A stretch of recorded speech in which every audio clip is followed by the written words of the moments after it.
In a move everyone saw coming, after 8 long, tedious years of development, Sony has decided to shut down Concord permanently on September 6, just 2 weeks after release. The game flopped so bad that they aren't even going to bother with a free-to-play model, since it should be obvious, even to Sony, that no one would really play this game, even if it was free. The player base will be so low that it wouldn't even cover the cost of keeping a server up.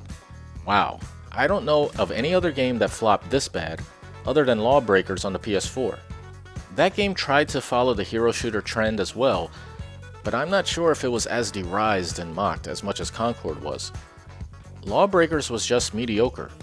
Concord was distasteful and offensive, which is ironic considering the inclusive message that's involved with this game.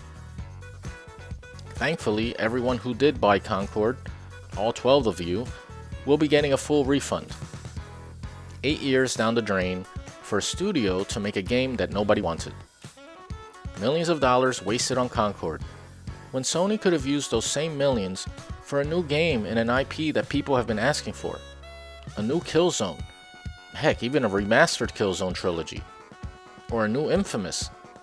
Maybe they could have not shut down the studios creating games that were creative and fun that people enjoyed, even if it was niche. Japan Studio, who created Gravity Rush and Tokyo Jungle, shut down. Psygnosis, the creator of the Wipeout series, and lots of IPs going back to the PS1, shut down. And the developers behind the MotorStorm and Drive Club series, also shut down. I get that we can't have a new Infamous because they're too busy on Ghost of Tsushima 2, or a new Killzone because for some reason Sony really wants Horizon to be a thing. But if the studio behind Concord isn't shut down, while all of these other studios were, then something is really amiss. It's like how Microsoft shut down the studio behind Hi-Fi Rush, even though it sold well and it was a hit. Thankfully, some other publishers saved that studio, but lots of other studios weren't so lucky. Will the Concord developers be lucky as well? Will Sony keep them on even though they threw away millions of dollars down the toilet? Or did an investment group take the brunt of the losses? Money talks, and I hope this was a lesson to Sony that they can't cater to a demographic that only exists on social media at best, and at worst doesn't even exist at all.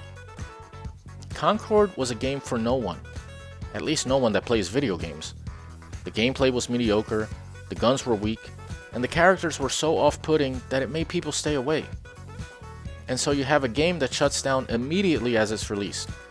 While the journalists and shills can outright lie about how great these terrible games are, like Concord or Dustborn, or Spider-Man 2's story, or Star Wars Outlaws, and all the rest, the people that realize it's all pandering to an audience that hates them won't buy their game, or watch their movie, or buy their book.